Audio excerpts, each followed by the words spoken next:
हर कीर्तन में बैठते समय और कोई ऊंच नीच का ध्यान न हो।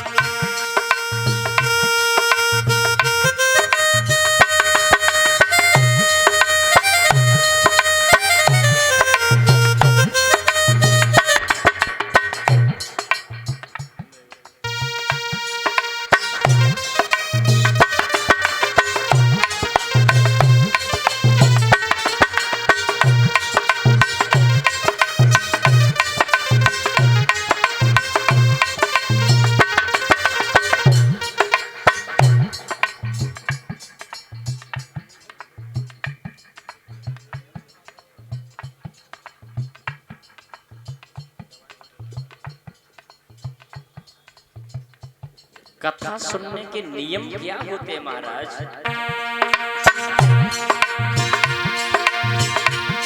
हर कीर्तन में बैठते समय कोई ऊंच नीच का ध्यान न हो। अपने घर का, अपने बल का, अपने धन का अभिमान न हो।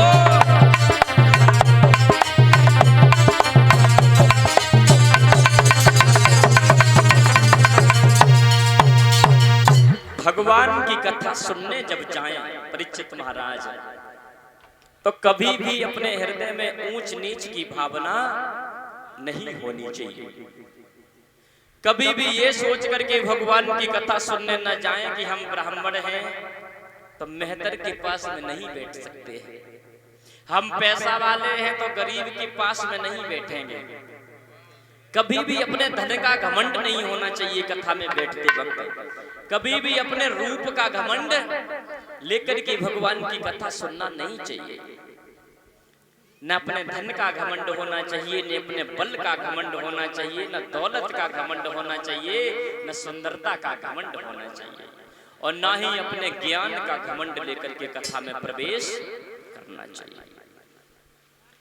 घमंड किसी बात का नहीं होना चाहिए कथा सुनते वक्त।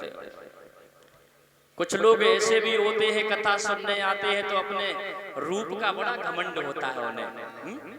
अगर ज्यादा सुंदर है तो वो काले इंसान के पास में बैठना पसंद नहीं करते हैं।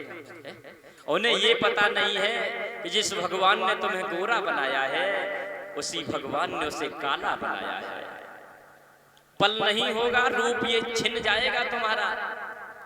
भगवान की कथा में, भगवान के दरबार में किसी की जात पात नहीं होती है, न ऊंच नीच की भावना होती है।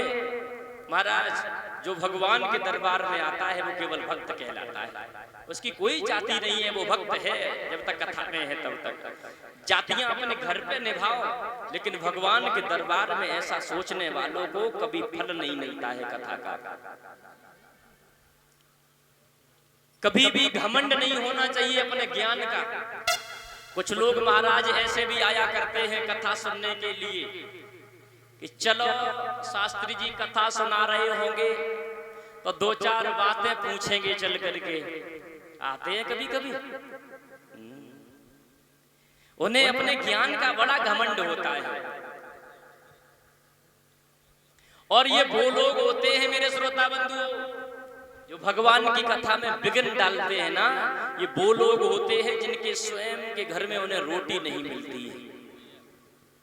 रजाई को बगल में दबाई देते और खेतन में सोत जाएगी। घर में कोई इज्जत नहीं है, बहू रोटी ना दे रही, लड़का लठिया मारे घर से भगाए देते। और वो लोग कथा में आकर के ऐसे सवाल करते हैं। और महाराज एक बात का ध्यान रखना,